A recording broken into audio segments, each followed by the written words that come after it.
தலைமுடி கருகருவென்று வளர வேண்டும் என்பது அனைவரது விருப்பமாகும். நீண்ட, அழகான, கருமையான, அடர்த்தியான தலைமுடி வேண்டுமென்று நினைக்காதவர்கள் இருக்கவே முடியாது.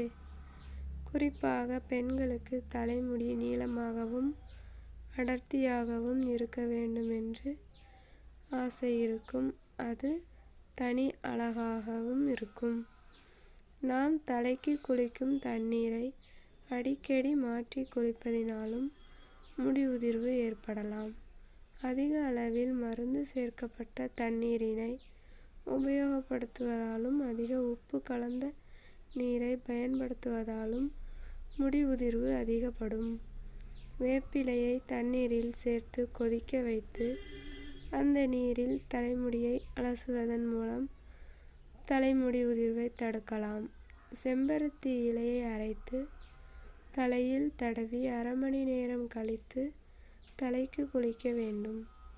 இவ்வாறு வாரம் ஒரு முறை குளித்து வந்தால் தலைமுடி கொட்டுவது நின்று நன்றாக பளபளவென்று முடி வளரும். தேங்காய் எண்ணெய், விளக்கெண்ணெய், நல்லெண்ணெய் மூன்றையும் சம அளவில் எடுத்துக்கொண்டு அதனை ஒன்றாக கலந்து தலையில் மசாஜ் செய்த பின்பு ஒரு மணி நேரம் கழித்து தலைக்கு குளித்தால் முடி கொட்டுவது நிற்கும்.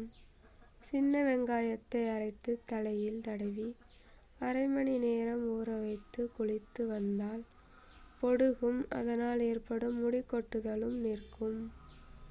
வெந்தயத்தை தண்ணீரில் ஊற வைத்து அரைத்து எடுத்து கொண்டு தலையில் தேய்த்து குளித்து வர முடி கொட்டுவது நின்றுவிடும். பாதாம் எண்ணெயை தலையின் வேர் கால்களில் தேய்த்து நன்றாக ஊற வைத்து குளித்து வர முடி கொட்டுவது நிற்கும். கற்றாழையின் நடுவில் உள்ள ஜெல்லை எடுத்து அரைத்து தலையில் தேய்த்து சிறிது நேரம் ஊற வைத்து பின் குளித்து வர வேர்க்கால்கள் வலுப்பெற்று முடி உறுதியாகும். தலைமுடிக்கு குளிர்ச்சி உண்டாகும்.